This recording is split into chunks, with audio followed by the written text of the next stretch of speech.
오늘 요한복음 19장 1절부터 5절 말씀을 가지고 우리가 함께 말씀을 살펴보고자 합니다. 먼저 우리 옆에 있는 분들과 잘 오셨습니다. 함께 인사 한번 하도록 하겠습니다. 잘 오셨습니다. 규현이 아버님 이렇게 한국에서 방문해 주셨습니다. 부지영 집사님 바쁜 일정 마치시고 오늘 이렇게 참석해 주셨습니다. 우리 사랑의 어머니도 바쁘신 중에 이렇게 교회를 방문해 주셨습니다. 반갑습니다. 오늘은 송구 영신 예배로 드리는 주일입니다. 12월 31일이죠. 그리고 또 마지막 주, 5번째 주라서 가족 예배를 드리는 주일이기도 합니다. 여러 가지 필요를 채워야 되는 그러한 예배입니다. 그래서 어떻게 할까 고민을 좀 했습니다. 매월 마지막 주처럼 하는 가족 예배를 드릴까? 아이들의 초점을 맞춘 가족 예배를 드릴까?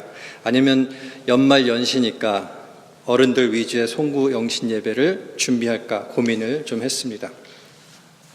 이렇게 하자니 저것이 걸리고 저렇게 하자니 또 이것이 걸렸습니다.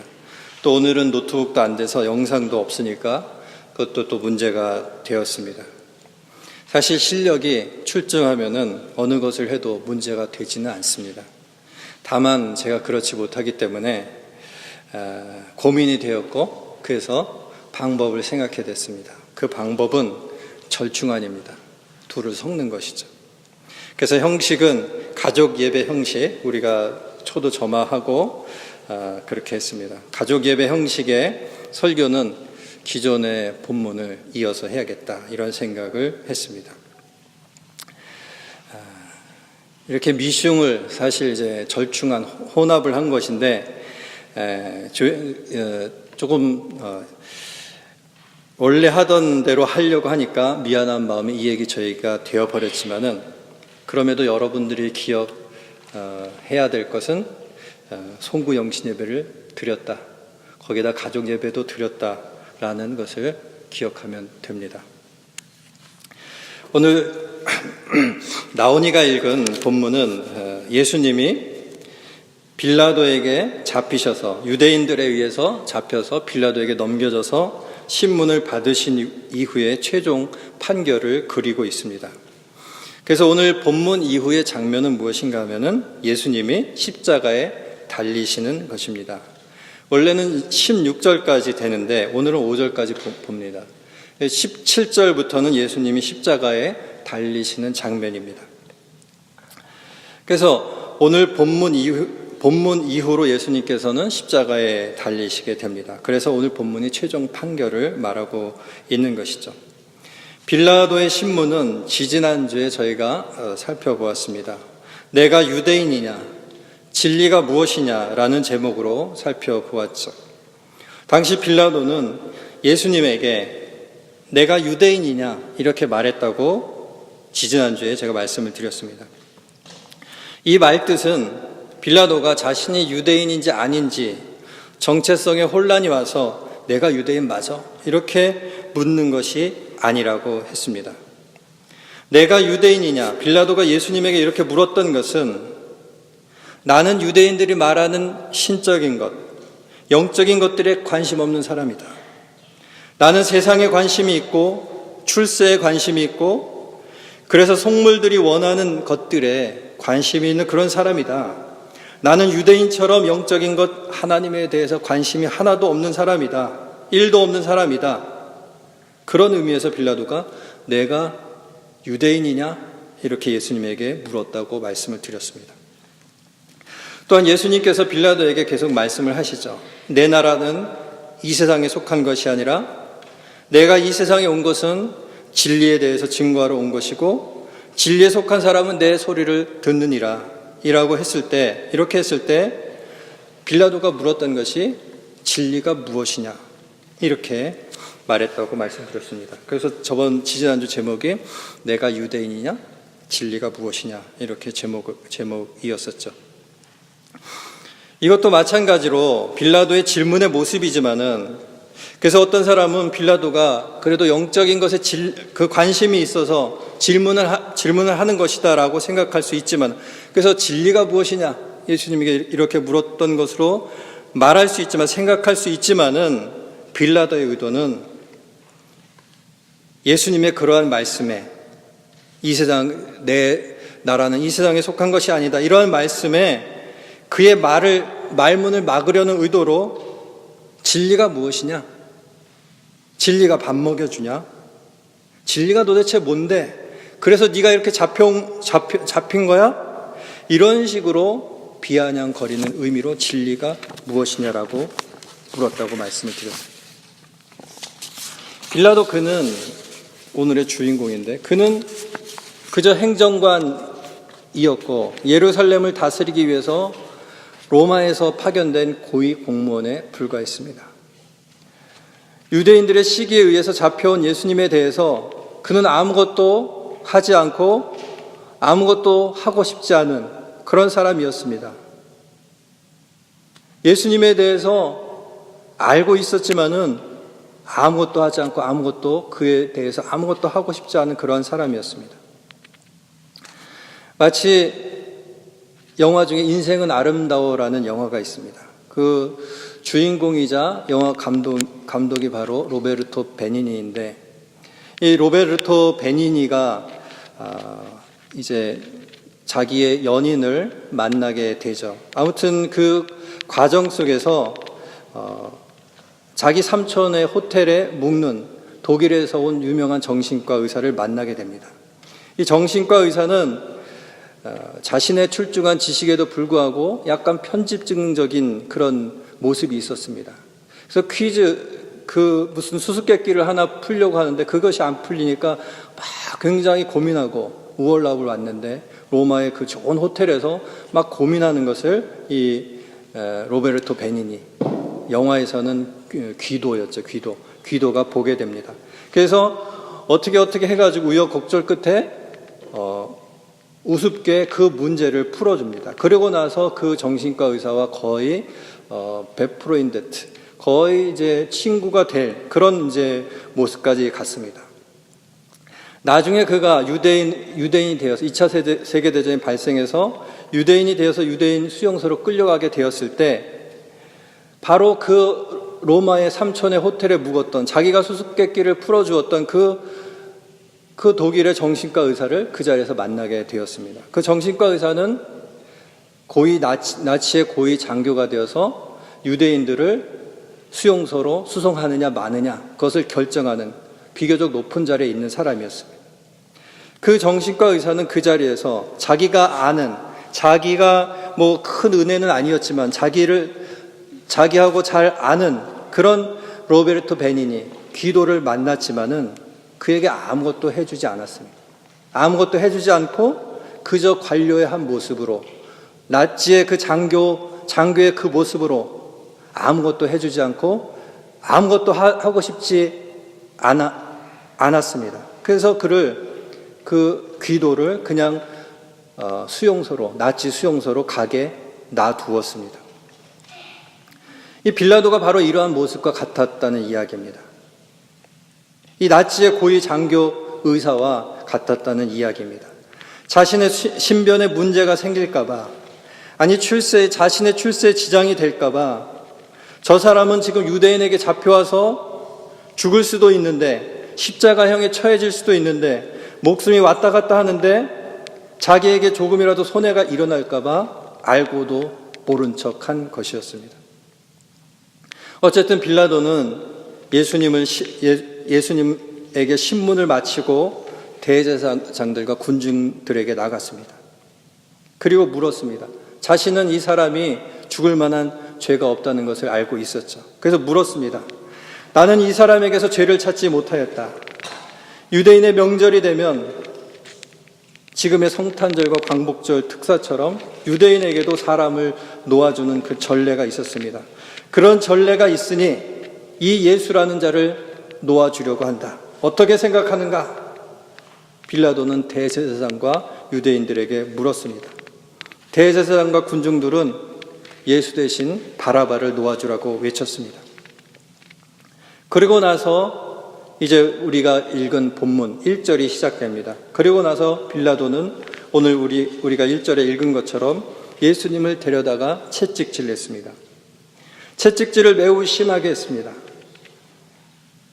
그 영화 같은 데에서 보면은 채찍의 끝에 쇠붙이를 달아서 채찍을 휘두르면은 그것이 2번, 3번 돌아서 살에 박히고 잡아당기면은 살점이 떨어져 나가는, 뼈에 박히면은 뼈가 으스러지는 그런 심한 채찍질이었습니다. 그렇게 채찍질을 해서 온몸을 피범벅을 만들었습니다. 물론 그 고통은 상상을 초월하는 것이죠. 예수님은 그러한 고통을 받으셨습니다. 빌라도는 이 사건을 어떻게 처리해야 할지 심각한 고민을 했던 것 같습니다. 이 예수라는 자를 놓아줄 수도 없고 그렇다고 죽일 수도 없다고 생각했습니다. 왜냐하면 놓아준다면은 자기의 통치에 협조하고 있는 대제사장들과 기득권의 지지를 잃어버릴 수 있거나, 만에 하나 뒤에 나오지만은 케이사르죠. 가이사 말고 자기가 왕이라고 하는 자를 놓아주면 가이사를 반역하는 겁니다. 이스라엘 백성들이 이렇게 말하는데, 이러면서 로마 중앙에 일르기라도 한다면은 출세는 고사하고 자기의 목숨도 위험할 수 있다는 것을 빌라도는 알았습니다. 반대로 예수라는 자를 저들의 의견대로 죽인다면은 예수의 영향력이 얼마나 큰지 아는 입장에서 반란이 일어날 거라고 상식을 가진 행정관이면은, 고위 관료라면은 당연하게 생각할 수 있는 것이었습니다. 들어온 정보에 의하면은 예수님은 보통 분이 아니시고 많은 민중들이 예수님을 따랐던 것을 빌라도는 알고 있었습니다. 그래서 저들의 요구대로 예수님을 죽인다면은 밀란이 일어날 수도 있다, 이런 생각을 했습니다. 그리고 그렇게 반란이라도 일어나면은 자기는 로마 중앙에 찍혀서 더 이상 승진은 불가능했습니다. 이쪽으로도 저쪽으로도 빌라도에게 좋지 않은 일이었습니다. 그래서 빌라도는 처음에는 놓아주려고 했고 그것이 안 되자 잡아다가 심하게 때려서 대제사장들과 잡아온 자들, 대제사장들과 유대인들의 분노를 가라앉히려는 그런 해결책을 생각했던 것 같습니다. 그래서 심하게 예수님을 채찍질했던 것이죠. 어쩌면 그것이 행정가로서, 통치자로서 어떤 편도 극단적으로 몰지 않고 어느 선에서 해결하는 방법이었는지 모릅니다. 그래서 빌라도는 자신에게 최선의 해결책을 생각한 것입니다. 예수를 죽이지는 않고, 그러면서 동시에 이를 뿌득뿌득 갈고 있는 지도층을 달래려 한 것입니다. 그래서 심한 채찍질을 하고 가심 면류관을 머리에 눌러 씌우고 자색 빨간 뻘건 옷을 입혀서 심한 모욕을 주면서 유대인들 앞으로 예수님을 데리고 나옵니다. 그리고 4절에 빌라도가 말하는 것이죠. 이 사람에게서 아무 죄도 찾지 못하였어. 그리고 이 정도 심하게 했으니까 여러분들도 이쯤에서 마무리하는 것이 좋지 않겠습니까? 그런 의미에서 오늘 그렇게 말을 한 것입니다. 그런 의도로 빌라도는 예수님을 채찍질하였습니다. 어떻게 생각하면은 빌라도가 그래도 괜찮은 사람으로 생각될 수 있습니다. 누구나 그런 상황에 처하면 그렇게 할 수 있겠다는 동정심 같은 것이죠. 나라도 그렇지 않았을까? 양쪽 다 만족시켜줘야 되는데 어떻게 할 것인가? 그런 마음에 빌라도처럼 그렇게 하지 않았을까? 그런 동정심이 생길 수 있다는 얘기입니다. 그러나 빌라도는 아까도 언급한 것과 같이 그 인생은 아름다워에서 나오는 나치의 고위 정신과 의사와 같은 사람이었습니다. 자기는 예수에 대해서 아무런 감정도 없고 어쩌면 호감도 있지만은, 과거에 좋은 추억이 있지만은 그 사람의 생사를 결정할 수 있는 자리에서 아무것도 안 하고 아무것도 하고 싶지 않았던 것은 그가 평범해서라기보다는 누구도 그 사람의 자리에서 그렇게 하기 힘들었다고 말하기보다는 간단하게 말해서 그는 그 자신에게만 관심 있는 사람이었기 때문에 그랬다는 이야기입니다. 자신에게만 관심이 있기 때문에 자신에게 오는 피해를 생각하느라고 그렇게 했다는 이야기입니다. 남의 목숨보다는 자신의 조금의 손해를 못 참았던 것이고 그것을 지키는 것이 소중했던 사람이었습니다. 그런 이들에게는 보통 사람이 갖고 있는 긍휼히 여기는 마음, 불쌍히 여기는 마음이 없었던 것이고 그것은 이미 타인에게 감정이입을 할 수 없는 마음의 장애를 갖고 있었던 사람이라는 것입니다. 그러니까 빌라도는 감정이입이 안 되니까 그 상황에서 자기에게 최선의 것을 선택한 것입니다. 철저히 자신의 플러스 마이너스만 생각했던 사람이었습니다. 그가 만일 조금이라도 마음이 있었다면 나 말고 내 주변, 나하고 내 주변의 것만 신경 쓰지 않는 사람이었다면 다른 사람에 대해서 감정이입을 할 수 있는 그런 사람이었다면 그는 진리이신 예수님을 알아보고 어떤 다른 일을 할 수 있었을 것입니다. 그는 역사의 어떤 큰 모습으로 남을 수 있는 기회를 가졌었지만은 그렇지 못했습니다. 예수를 십자가에 내준 사람으로 이기적 인간의 대표로 남게 되었습니다. 오늘 우리들도 이런 빌라도의 모습을 가지고 있지 않습니까? 인간관계를 공학적으로 생각하고 어디 하나 언제 한번 진심을 쏟아낸 적 없는 그런 모습으로 살아가지 않습니까? 연탄재 함부로 차지 마라. 너는 누구에게 한 번이라도 뜨거운 사람이었느냐? 이 시가 생각나는 것이죠. 묵은 해를 보내고 새로운 해를 맞이하는 이 시점에 새해는 진심을 담아 살아가시는, 새해에도 진심을 담아 살아가시는 여러분들이 되시길 바랍니다. 진심을 담아 살아간다면은 나 자신에게만 천착하는 것이 아니라 다른 사람의 마음을 헤아릴 수 있는, 마음을 여는 진심을 담아 살아간다면은 손해로 보이고 마이너스로 보이는 일들이 있겠지만은 분명히 있겠죠. 그리고 실제겠죠. 그것은.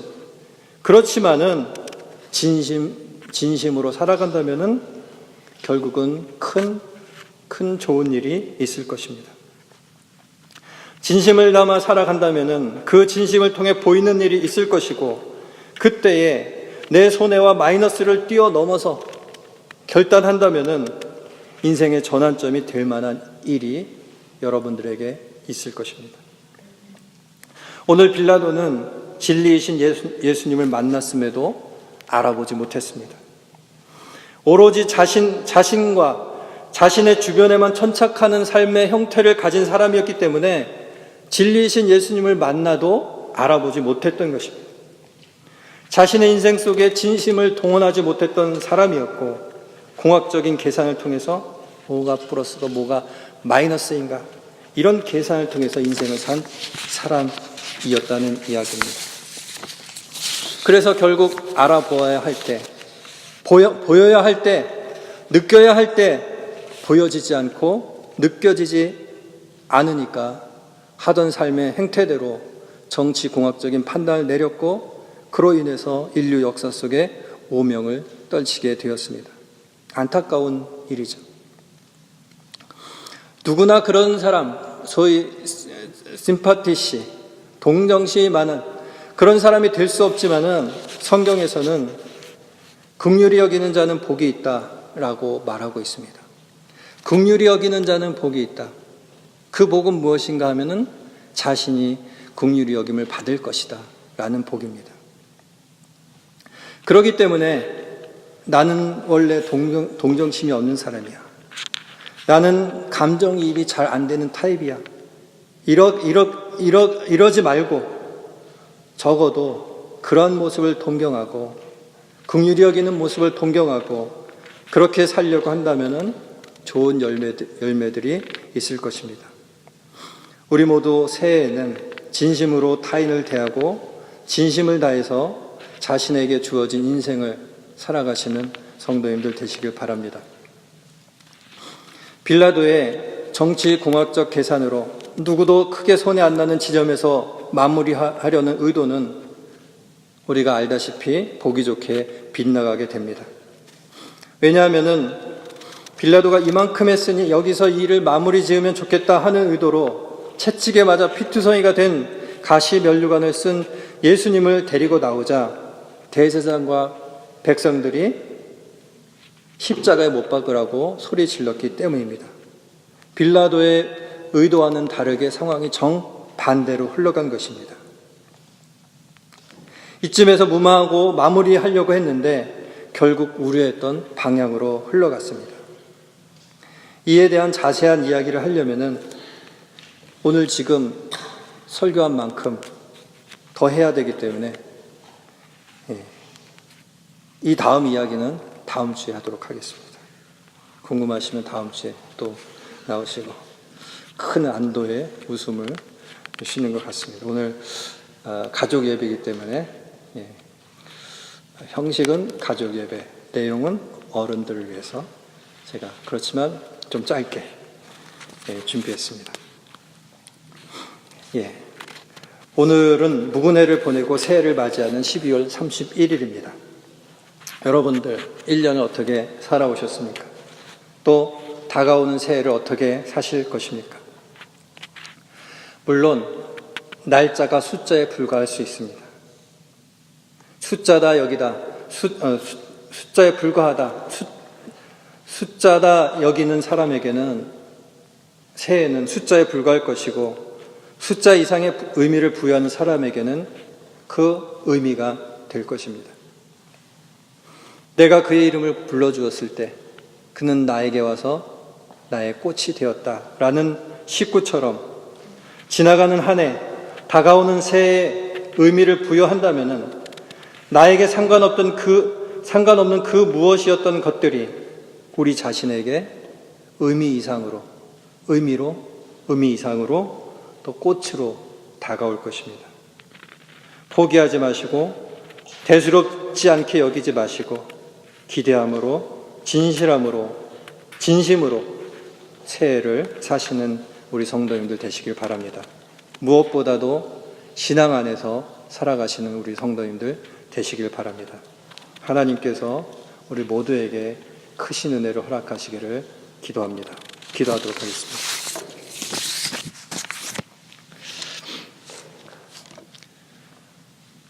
사랑하신 하나님 아버지, 주님께서 허락하신 우리의 삶 가운데 우리가 나에게 무엇이 이득이 될 것인가, 나에게 무엇이 손해가 될 것인가, 그러한 계산으로 살지 않고 진심을 다해서 살아갈 수 있도록 인도하여 주옵소서.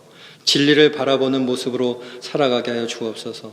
그리하여서 그러한 것들이 우리 앞에 나타날 때에, 우리 앞에 보여질 때에, 느껴질 때에 깨닫게 하여 주옵소서. 그리하여서 하나님께서 우리에게 허락하신 큰 복을 받아 누리는 저희들 되게 하여 주옵소서. 2018년 다가오는 새해 진심으로 살아가는, 마음으로 살아가는 저희 모두가 될 수 있도록 하나님 인도하여 주옵소서. 예수님 이름으로 기도하옵나이다. 아멘. 우리 아주 먼 옛날 찬송 찬양 부르도록 하겠습니다.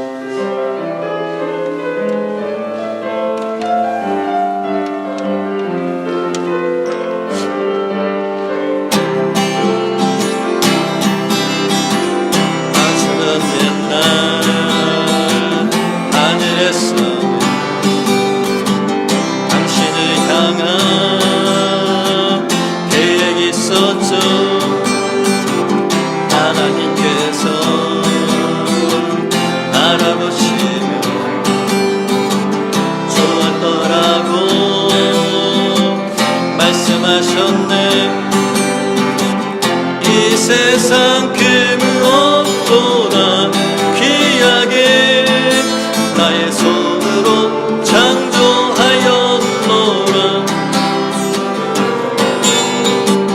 내가 너로 인하여 기뻐하노라. 내가 너를 사랑하노라.